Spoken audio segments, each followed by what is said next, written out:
भगवान पांडुरंग परमात्मा श्री ज्ञानोपारायण जगद्गुरु तुकाराम महाराज, शांति ब्रह्म एकनाथ महाराज, आदि गुरु श्री शंकराचार्य इत्यादि सब संतों की अलौकिक अहेतुकी अकारण करना इसे सरल पड़े क्या बड़ा इस योग सूत्र के समाधि पाद का विचार करते हुए जो क्लिष्ट और अक्लिष्ट रूपी 5 प्रकार की वृत्तियां हैं, उस 5 प्रकार की वृत्तियों में से प्रमाण, विपर्य, विकल्प, इन 3 वृत्तियों का विचार देखा। अब आगे की वृत्तियों का 2 वृत्तियां बची है, निद्रा और स्मृति। तो देखिए हो गया ना विकल्प का। तो बोलिए अभाव प्रत्ययालंबना वृत्तिर्निद्रा, अभाव प्रत्ययालंबना वृत्तिर्निद्रा, अभाव प्रत्ययालंबना वृत्तिर्निद्रा, अभाव प्रत्ययालंबना वृत्तिर्निद्रा, अभाव प्रत्ययालंबना वृत्तिर्निद्रा, अभाव प्रत्ययालंबना वृत्तिर्निद्रा, अभाव प्रत्ययालंबना वृत्तिर्निद्रा। इसका अर्थ क्या हो गया? अभाव प्रत्ययालंबना वृत्ति, अभाव प्रत्यय का आलंबन करने वाली वृत्ति है निद्रा। सरल ऐसा होता है ना। तो अभाव किनका अभाव? किसको? प्रत्यय क्या चीज है और आलंबन क्या चीज है, इसको हमें समझना है। अभाव पद का अर्थ है, भास्वती में लिखा, जागृत स्वप्न तिरोभाव। किसका तिरोभाव? जागृत और स्वप्नावस्था, और जागृत और स्वप्न का तिरोभाव, यही अभाव है। यहाँ पर जागृत स्वप्न कालिक ज्ञान का अभाव, यही अभाव है। क्या है अभाव का अर्थ? जागृत और स्वप्नकालिक ज्ञान का अभाव। ये क्या चीज है? अभाव। ठीक। जागृत स्वप्न इन प्रत्ययों के अभाव को कहते हैं अभाव। उनका प्रत्यय का अर्थ है कारण। क्या प्रत्यय का अर्थ? कारण। इसके प्रति प्रतीयते अनेन इति प्रत्ययः कारण। प्रत्यय का अर्थ हो गया ज्ञान, ये होता है। ये कारण प्रत्यय का अर्थ करते हैं। अर्थात जागृत स्वप्न वृत्तियों के अभाव का कारण कौन हो गया? तमोगुण। कौन है? तमोगुण। तो अभाव प्रत्यय का अर्थ हो गया तमोगुण। अभाव के ज्ञान का कारण जो तमोगुण, उस तमोगुण का आलंबन करने वाली, अर्थात तमोगुण को विषय करने वाली वृत्ति ही निद्रा है। ना अभाव का जागृत स्वप्न के ज्ञान का अभाव का कारण तमोगुण, उस तमोगुण को विषय करने वाली वृत्ति ही निद्रा है। हो गई निद्रा। क्या हो गई? बोलो पुनः। जागृत और स्वप्नावस्था के अभाव को बोलो जागृत और स्वप्नावस्था के अभाव को विषय करने वाली वृत्ति वही निद्रा निद्रा है। ठीक ना। अब इसका भाष्य देखो। यहाँ पर भाष्य इत्यादियों में उनका अर्थ नहीं कर रहे हैं। जब भी हम देख रहे हैं इसका भाष्य में सूत्र का अर्थ लिखते ही नहीं है, फिर क्या कर रहे हैं, सीधा वह उसके विषय में निरूपण कर दे। इसलिए सूत्र का अर्थ वैसा ही, क्योंकि अभी तक जितने हमारे भाष्य हो गए वो भाष्य में कहते हैं सूत्र का अर्थ पूर्व पक्ष वगैरह करके सूत्र का अर्थ करके आगे चलते थे। ये सूत्र का अर्थ नहीं करते, सूत्र के आगे चलते हैं, है ना। सूत्र ने किया तो क्या लिखा, देखो सा, सीधा लिखा सा वृत्ति। पहले इसका अर्थ करना था ना, अभाव क्या चीज है, उसकी वृत्ति क्या है, ये सब देखना था। लेकिन ये नहीं देख रहे, सीधा किया कि साच संप्रबोधे प्रत्यवमर्षात् प्रत्यय विशेष। साचा अर्थात वह निद्रा, वह निद्रा। आगे क्या लिखा, संप्रबोधे, संप्रबोधे अर्थात सम्यक ज्ञान होने पर। संप्रबोधि का अर्थ क्या है, सम्यक ज्ञान होने पर।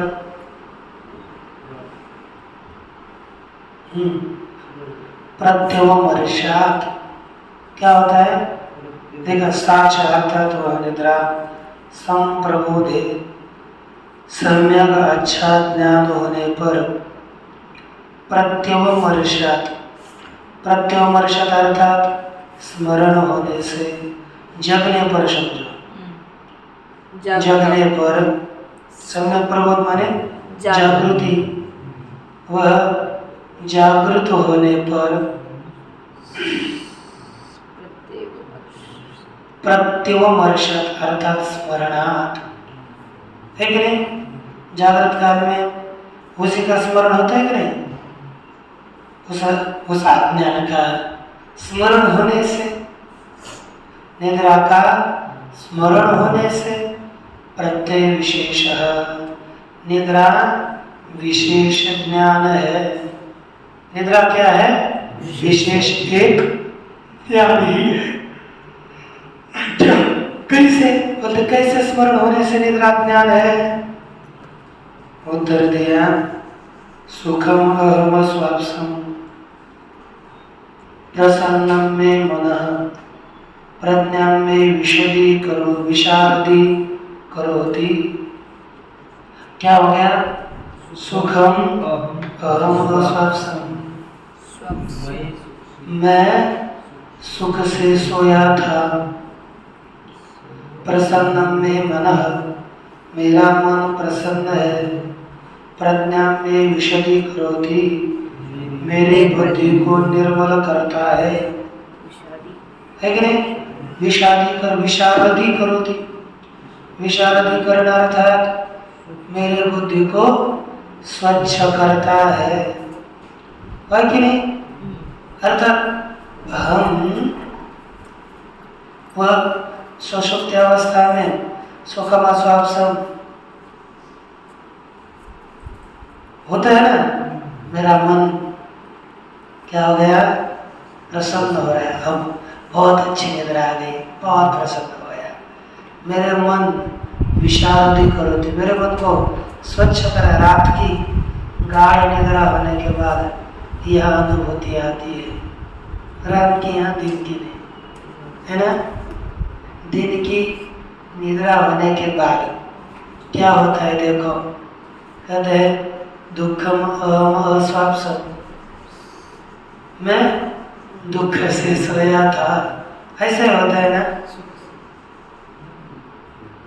स्त्यानम में मनः भ्रमति अनवस्थितम, मेरा मन स्त्यान हो गया, स्त्यान बेचैन हो गया, है ना। मैं बहुत बेचैन से सोया था, निद्रा ही नहीं आ रही थी। इधर से कभी कभी रात को भी जिसको 10, 12, 11 बजे निद्रा नहीं आती, उसकी भी यही दुर्दशा होती है। इस करवट से उस करवट पर, उस करवट से तीसरे करवट पर, तीसरे से नीचे से ऊपर, ऊपर से नीचे तोड़ता है, निद्रा ही नहीं आती। कभी कभी होता है ना किसी को, सबको होता है ना, कभी कभी, प्रतिदिन नहीं, कभी कभी होता है, निद्रा ही नहीं आती। 12 बज गए, 1 बज गए, तो जो कुछ भी निद्रा नहीं आती। ऐसा होता है अपने को? हाँ, दिन में सोता है इसलिए ऐसा होता है। नहीं सच्ची, जो दिन में सोता है ना उसको तो होता है। दिन में सोने के बाद यदा कदाचित हार्ट अटैक भी जल्दी आ सकता है दिन में सोने से, क्योंकि ये रिसर्च किया हुआ है किसका, दिन में सोने से हार्ट अटैक जल्दी 30-40 साल में भी आ सकता है, 40 से भी। इसलिए दिन में सोना मना है। हाँ, दिन में शरीर की थकावट दूर कर सकते हो आप, लेकिन खाने के बाद सोना तो बहुत मना है। खाने के बाद बिल्कुल नहीं सोना चाहिए। वो कितना 10-15 मिनट 10-15 मिनट हो वाम कुक्षी करनी चाहिए। आप क्या होता है 2.5-3 घंटा, है ना। तो देखो सबकी आंखें मैं देखता हूँ प्रतिदिन ये निद्रा से आई हुई रहती है। आप सोना मत, पहले जाकर बैठना थोड़ा, फिर इधर घूमते हुए अभ्यास करना, फिर देखो शाम को निद्रा कैसी आती है। हमको खुलती नहीं, जबरदस्ती उठाना पड़ता है ना। तो कहता हम दुखम अहम अस्वाप्सम, मैं दुख से सोया था। स्त्यानम में मनो, मेरा मन कैसा हो गया? स्त्यानम, स्त्यान शब्द का अकर्मण्य है ना। मेरा मन ऐसा अकर्मण्य हो गया, राजस निद्रा दशा। ये दुख से सोना राजस निद्रा का रूप है। मेरा मन अकर्मण्य हो गया। और आगे क्या कहा? गुरु ने में गाढ़म मूढ़ो अहम स्वप्सम, मैं गाढ़ मूढ़ होकर सो गया था। अर्थात इसने कहा कि सुप्तस्य संप्रबोधेपि न द्राक कुत्र अहम इति अवधारणा सामर्थ्यम। सोने के बाद ये निद्रा, मैं सोने के बाद, एक देखो 3 प्रकार की निद्रा होती है, सात्विक निद्रा, राजसिक निद्रा और तामसिक निद्रा। आपकी कैसे देखो, इसमें सुखम असवसम प्रसन्नम में मनः प्रज्ञायाम में विशारदी करोति, ये सात्विक निद्रा का अनुभव है बाद में आने वाला। दूसरा दुखम स्वप्सम स्त्यानम में मनो भ्रमति अनवस्थित, मेरा मन घूम रहा है, ये राजस निद्रा का स्मरण बता रहा है। और गाढ़ मूढ़ो अहम स्वप्सम, मैं गाढ़, ये तामसी निद्रा का स्वरूप है, लिखा है बासवती में। तो गाढ़ मूढ़ो अहम स्वप्सम, मैं मूढ़ सो गया, है ना। स्त्यानम, मेरा मन अकर्मण्य है। ब्रह्मण रूपा अस्थैर्य नहीं कि नाराज हो गया। अर्थात सोने के बाद एक तामस निद्रा से सोने के बाद बेकाम, जगने पर भी जल्दी न समझ में आना, इतनी निद्रा में खो जाना, ये मूढ़ता है। जड़म, ये चित्त की आलस्यता है। गुरु ने में गात्राणी क्लांतम में चित्तम, मेरे अवयव जड़ हो गए, मुझे काम नहीं करे, बहुत है निद्रा, बहुत जड़ा हो गया। ये तामसी निद्रा का फल है। और कहते आलसी, जड़, मूषितम, जैसे कि अपहृतमिव, जैसे बोलते मेरे जैसे कि मेरे अवयव ही नहीं रहे, बहुत थकान आ रही है ना। मूषितम इव तिष्ठति, जैसे कि अवयवों को चुरा लिया गया हो, इस तरह से रहता है। ये अनुभव है ना, निद्रा का अनुभव।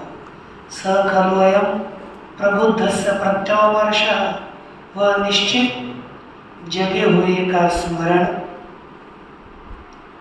न स्यात् असति प्रत्ययानुभवे। क्या हो गया?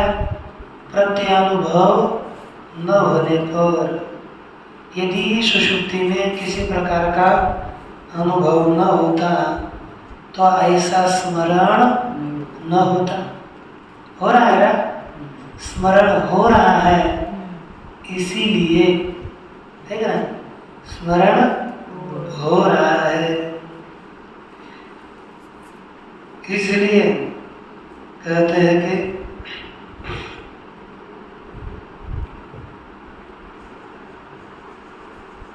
वहां पर अनुभव होता है, ठीक नहीं। न सती प्रत्यय अनुभव, प्रत्यय का अनुभव न होता तो स्मरण न होता। क्या हो रहा है? स्मरण हो रहा है, स्मरण हो रहा है, इसलिए वहां पर क्या माना जाता है? प्रत्यय का अनुभव माना जाता है, ठीक ना। आगे स्मृतयश्च तद विषया तदाश्रिताः, स्मृतयश्च तद विषया तदाश्रिता अर्थात अनुभवाश्रित, तद विषयक स्मृति के प्रत्यय विषयक स्मृतियां भी न होती। यदि अनुभव न होता तो स्मृतियां भी न होती। तस्माद प्रत्यय विशेषो निद्रा, इसलिए निद्रा क्या चीज है? प्रत्यय विशेष, ज्ञान विशेष ही निद्रा है।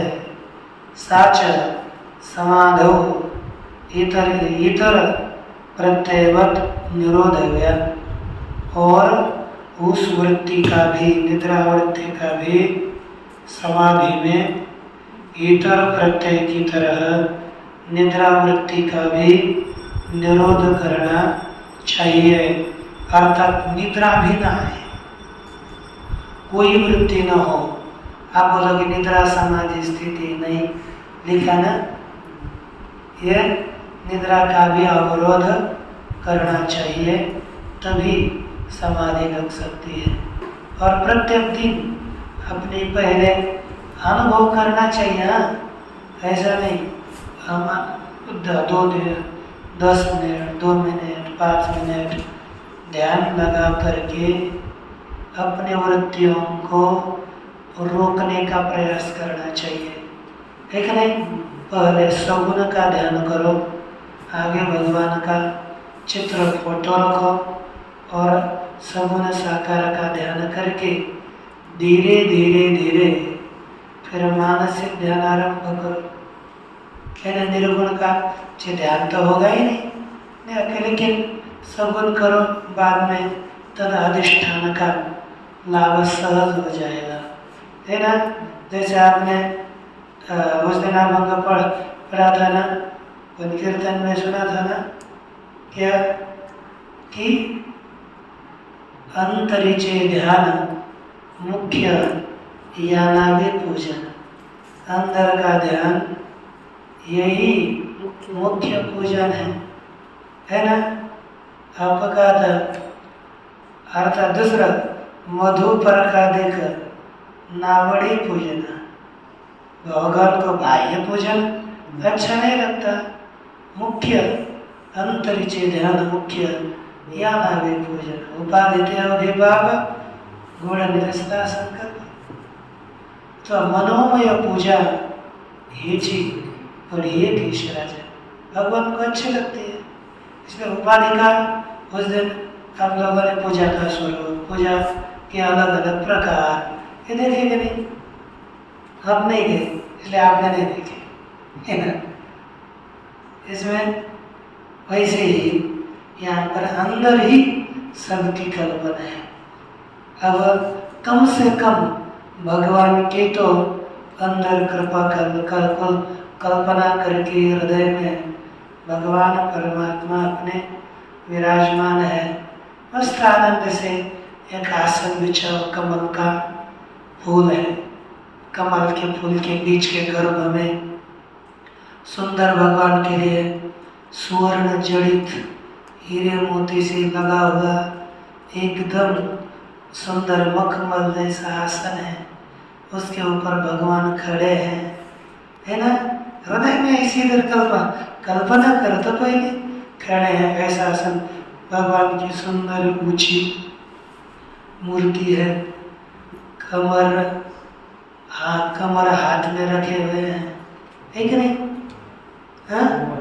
अच्छा, हाथ में कमर में हाथ, तो कमर में हाथ रखे हुए हैं।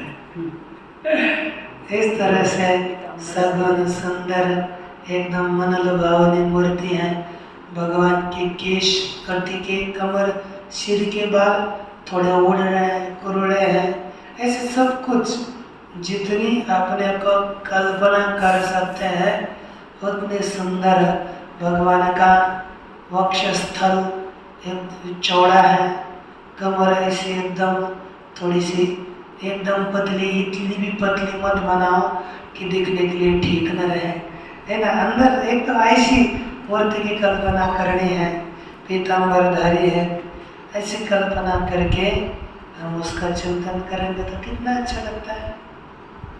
तो एक बार उसके बाद आपको देखो जब उसके साथ उस ध्यान से उठने के बाद कितना प्रसन्न लगता है।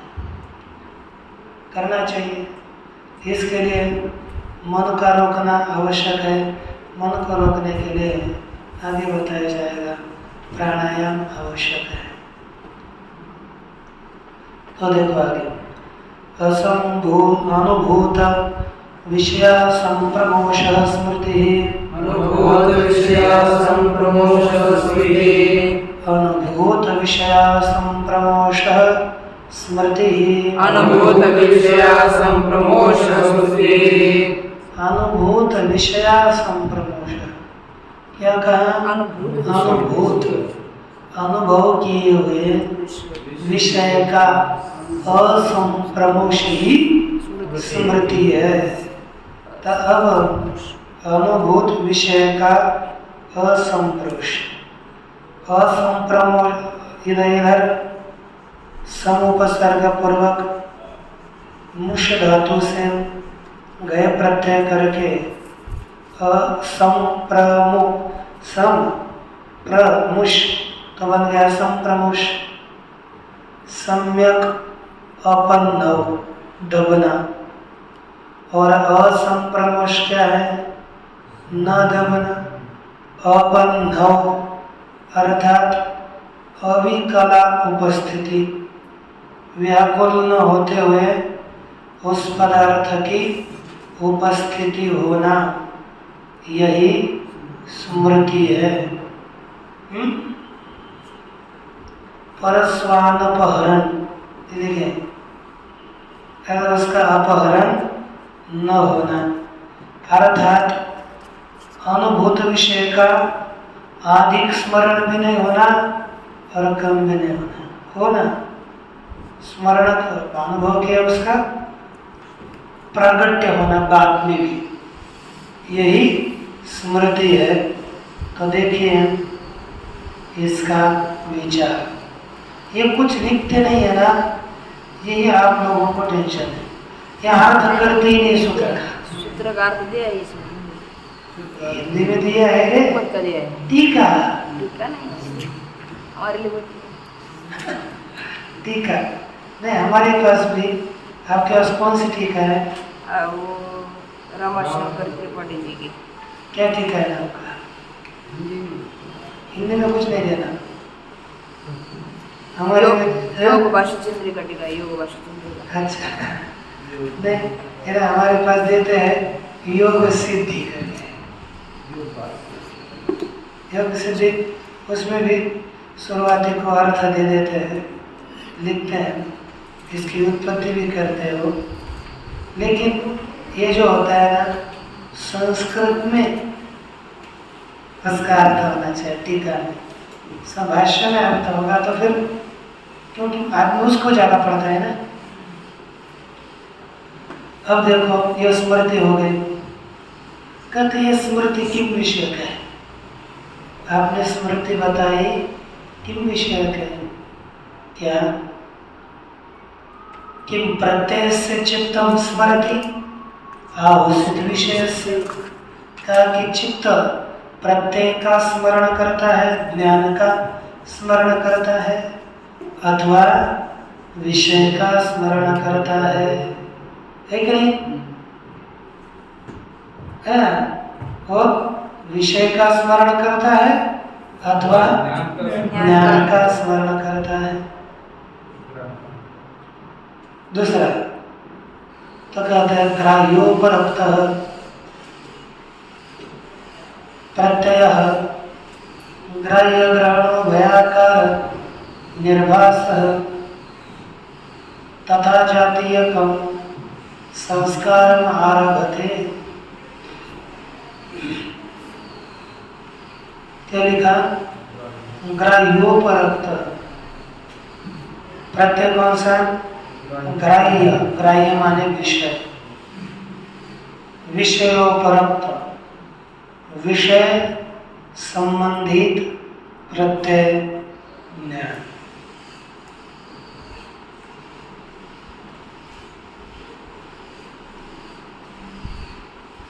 कौन सा? विषय संबंधित ज्ञान। ग्राह्योपरक्त विषय विषय का ज्ञान।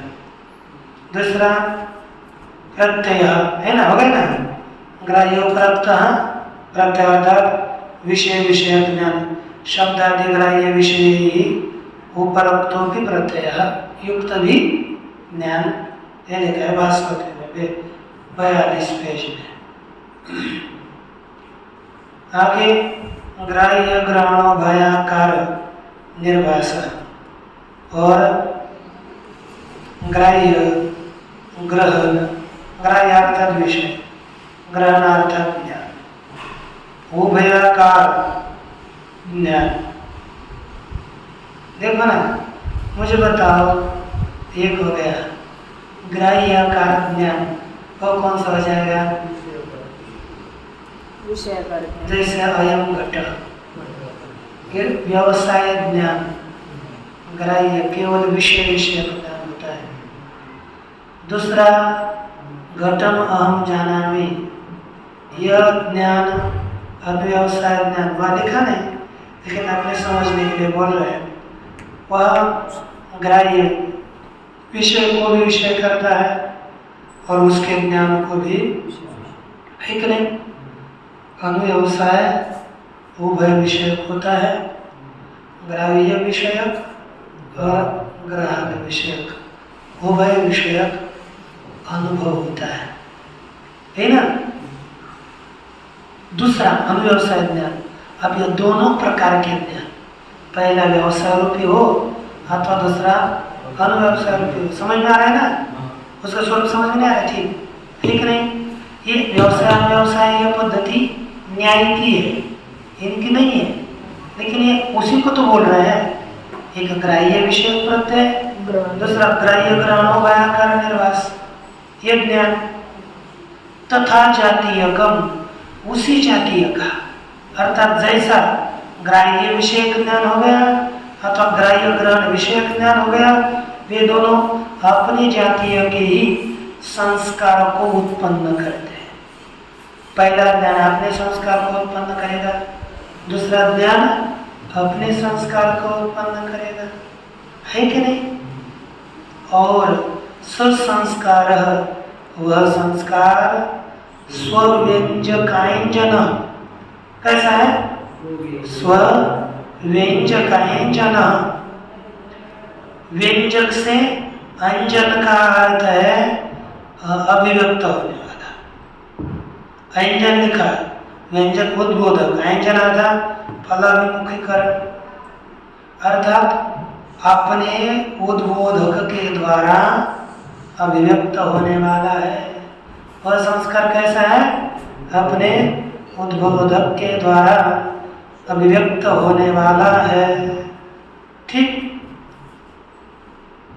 स्वस्य, देखो टीका में लिखा है स्वस्य व्यंजकेन उद्बोधकेन अंजनम व्यक्ति भवनम, लिखा है कि आपके में ऐसा व्यक्त होने वाला है ना। तदाकारम एवं, तदाकारम अर्थात पहले जैसे संस्कार था, पहले जैसे संस्कार था उसके आकार के ही ग्राह्य ग्रहणो भयात्मिका स्मृतिम जनयति, ग्राह्य और ग्रहण उभय रूप वाले स्मृति को उत्पन्न करता है। समझ में आया क्या? ग्राह्य और ग्रहण, ग्राह्य माने विषय, ग्रहण अर्थात ज्ञान, उभय रूपी स्मरण को उत्पन्न करता है कि नहीं? तत्र ग्रहणाकार पूर्वा बुद्धि, ग्रहणाकार है ना, ग्रहणाकार पूर्वा, ग्रहण किया है आकार जिसने, ऐसी बुद्धि, ग्रहण है ना, ग्रहण ही, ग्रहण का आकार है पूर्व में जिसका, ऐसी बुद्धि। अर्थात बुद्धि ज्ञान कैसा होता है?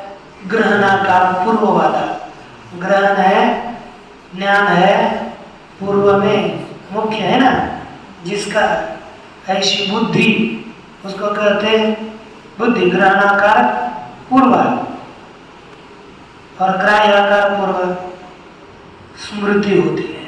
तो देखो इसका टीका में क्या करते हैं, ग्रहणाकार पूर्व अर्थात ग्रहणम अनधिगत विषयस्य उपादान, अनधिगत विषय का ज्ञान ग्रहण है। तदाकार प्रधान, पूर्वाकार क्या? प्रधान। ग्रहण अर्थात जिसको नहीं जाना उसको जानना ही, न जानना उसको जानना ही है ना। ग्रहण अर्थात न जाने हुए को जानना ही प्रधान है। जिस ज्ञान में उसको क्या कहते हैं? ग्रहणाकार प्रधान है कि नहीं? इसको व्यवसाय प्रधान देखो है ना। व्यवसाय अर्थात ज्ञान प्रधान है जिसमें, ऐसी बुद्धि उसको कहते हैं बुद्धि। दूसरा ग्राह्याकार, ग्राह्याकार पूर्व अर्थात व्यवसाय विषय, व्यवसाय विषय प्रधान, निश्चय किया हुआ विषय जिसमें प्रधान होता है। देखो जब हम किसी पदार्थों को जानते हैं ना तब हमें ज्ञानी की प्रधानता होती है, और जब हम स्मरण करते हैं ना तब विषय की प्रधानता होती है। वो विषय दुख देता है, किसी का ज्ञान दुख, स्मरण में विषय की प्रधानता अधिक रहती है। सीधा आगे आता है चित्र, मेरा बाबू अच्छा था है ना। ऐसे ये दोनों का भेद किया है। तत्र हो गए ना, साच दोई, वह स्मृति दो प्रकार की होती है। एक वो दो प्रकार की अर्थात एक वास्तविक विषय वाली और अवास्तविक विषय वाली, उभय प्रकार का वह स्मृति है। कैसे? देखो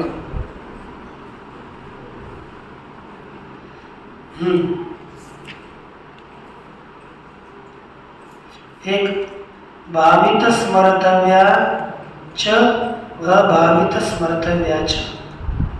एक स्मृति कैसी? एक भावित स्मर्तव्या स्मृति और अभावित स्मर्तव्या स्मृति। भावित का अर्थ है कल्पित, भावित कल्पित, स्मर्तव्य यस्य सा भावित स्मर्तव्य। कल्पित है स्मरण का, लिखा कि नहीं रे? ठीक है, मैं लिखा है भावितानि कल्पितानि स्मर्तव्यानि यस्यां सा भावित स्मर्तव्या। अर्थात कल्पित विषय ही स्मरण का विषय है, जिसका ऐसी स्मृति कल्पित स्मर्तव्य वाली स्मृति है कि नहीं। कल्पित स्मरण, कल्पित विषय स्मरण करने योग्य जिसका ऐसी स्मृति। और अभावित अर्थात अकल्पित माने पारमार्थिक, पारमार्थिक स्मरण करने योग्य विषय है जिसका, उसको क्या कहते हैं, अभावित स्मृति। ऐसी दो प्रकार की स्मृतियां हैं। देखो पहले में स्वप्ने भावित स्मर्तव्य, स्वप्न के विषय में जो स्मृति होती है वह कैसी है, भावित। स्वप्न के विषय, अब हमने कल, अब स्वप्न हो गया, अब स्मरण कर रहे हैं, तो कल्पना किए हुए विषय का हम स्मरण कर रहे हैं जागृत में। स्वप्न में काल्पनिक था ना, काल्पनिक विषय का जो हम स्मरण कर रहे हैं वो हो गई भावित भावित स्मर्तव्य स्मृति, ठीक ना। और जागृत पदार्थ का माँ बाप का वगैरह सब लोगों का जो स्मरण होता है, पंढरपुर में जाने के बाद पंढरपुर की मूर्ति का दर्शन, जो हमारे आगे वो मूर्ति आती है, वह कैसा है, भावित। हमने स्वप्न में कल्पना करी क्या, नहीं। अकल्पित पारमार्थिक वस्तु का स्मरण करने वाली वो स्मृति है। देखो आगे, जागृत समय तो अभावित स्मर्तव्य, जागृत पदार्थ विषय है ना, होने वाली स्मृतियां अभावित स्मृतियां हैं, स्मर्तव्य वाली स्मृतियां हैं। बहुत सरल है ना। अब पहले के अपेक्षा से सर्वा स्मृतयः प्रमाण विपर्यय विकल्प निद्रा स्मृतीनाम अनुभवा भवन्ति। देखो सभी स्मृतियां किन की हो सकती है, प्रमाण विषयक स्मृति हो सकती है, विपर्यय विषयक स्मृति हो सकती है, विकल्प की स्मृति हो सकती है, निद्रा की स्मृति हो सकती है, और स्मृति की स्मृति हो सकती है। नहीं होती, स्मृति हुई ऐसी स्मृति नहीं हो सकती, नहीं होती है ना। देखो आप यहाँ पर थे, किसने आपको मैंने प्रश्न पूछा, आप सब दिमाग लगा कर देख रहे हैं, एक आदमी ने तुरंत बताया कि वाह, है ना, लगे तुरंत स्मरण में आया उसको और उसने बता दिया, तो आपको उस श्लोक का, उस पद्य का स्मरण हुआ। इसी को आप 1-2-4 घंटे के बाद पता मुझे स्मरण आ गया, उसको देखकर आनंदित होते हैं, है कि नहीं। तो स्मृति विषयक स्मृति बात हो गई, मुझे ऐसा स्मरण हुआ था, इसका स्मरण हो गया कि नहीं, स्मृति विषयक स्मृति होती है कि नहीं। सर्वाश्च एतावृत्तय सुख दुख महात्म कहा, और यह सभी वृत्तियां, तीनों पांचों भी वृत्तियां सुख दुख और मोह वाली है। सुख दुख मोहाश्च क्लेशेश व्याख्या, सुख दुख मोह का आगे जाकर क्लेशों के व्याख्या में इसका खत्म करेंगे। सुख क्या है, सुखानुशयी राग है ना, सुख का अनुसरण करने वाला वह राग होता है, दुखानुशयी द्वेष होता है, मोह क्या होता है, पुनः अविद्या मोह है। एता सर्वा वृत्तयो निरोधव्याः, इन सभी वृत्तियों का निरोध करना चाहिए। आशा निरोधे, इन वृत्तियों का निरोध होने पर संप्रज्ञातो वा समाधिर भवति असंप्रज्ञातो वा, इन वृत्तियों का निरोध करने पर संप्रज्ञात समाधि हो सकता है अथवा असंप्रज्ञात समाधि हो सकता है। इस तरह से इन 2 सूत्रों का विचार हुआ। इसके बाद इनका निरोध कैसा करें, आज ही नहीं, पहले इनको पढ़े 5 वृत्तियों को, फिर निरोध कैसा करना है ये आगे देखेंगे। पूर्णमदः पूर्णमिदं पूर्णात् पूर्णमुदच्यते पूर्णस्य पूर्णमादाय पूर्णमेवावशिष्यते।